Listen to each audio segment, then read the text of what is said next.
ก็มาถึงเมืองลาวแล้วนะครับอันนี้ก็จะเป็นช่องเมกประเทศไทยเนาะฝั่งนี้จะเป็นของด่านของประเทศลาวนะ อ่านแล้ววันนี้เราก็รอคนขับรถเนาะใช่รอคนขับรถตอนนี้คนขับรถจะพาไปคนขับรถไปไหนไปซื้อของไปซื้อบักเสวยคืออะไรไม่รู้จะไปหาคำตอบพาไปซื้ออยู่ฝั่งไทยนะครับบักเสวยตอนนี้เราก็นั่งรออยู่ร้านอะไร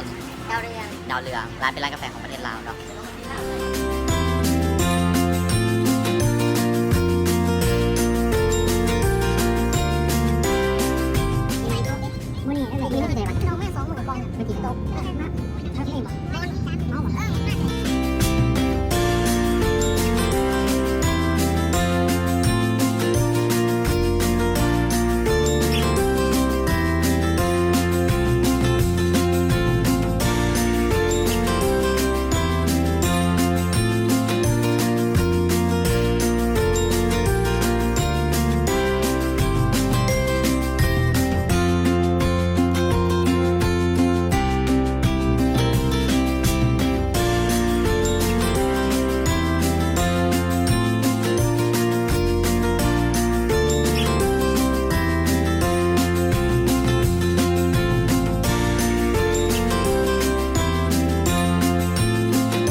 หวังว่าใช่ไหม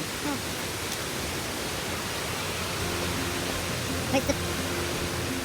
ถ่ายวิดีโอเหรอ Yes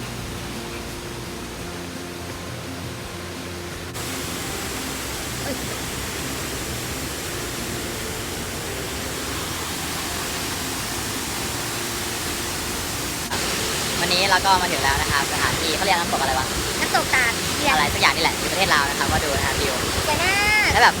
เขาเรียกอะไรเป็นปล่อยๆแบบไอ้น้ำก็ดีก็จริงโอโซนต้องมานะต้องมาสุดยอด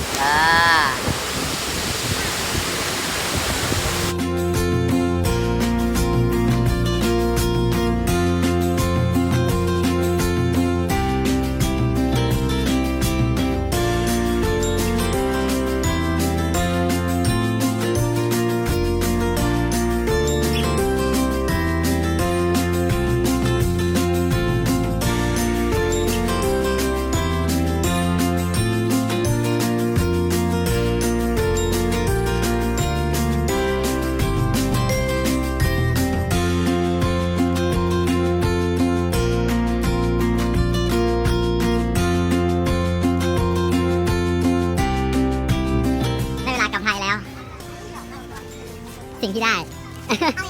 ผักอะไรไม่รู้อันนี้ยอดมะแขว